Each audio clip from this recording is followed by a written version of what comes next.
عيشوا احرارا. هناك نوعين من الاعمال، اعمال حرة واعمال عبدة. موظف عبد. من هو العبد؟ في الزمن السابق العبد هو شخص يملك شخص اخر يتحكم به.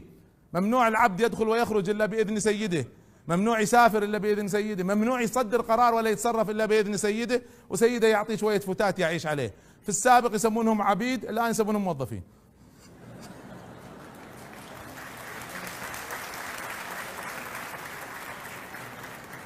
هل يستطيع الموظف ان يدخل ويخرج بدون اذن سيده؟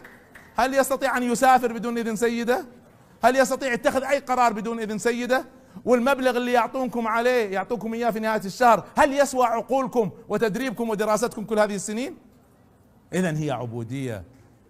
فاذا لا تفكروا في الوظيفة اعتبروها فترة تدريب.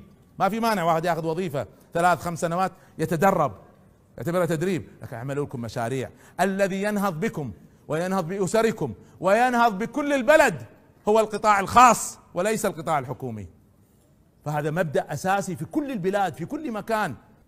عندما يكون الناس منتجين وليسوا عالة على الدولة، عندها يكون إنتاج حقيقي. ففكروا في الإنتاجية، فكروا في العطاء، فكروا في هذه المعادلات.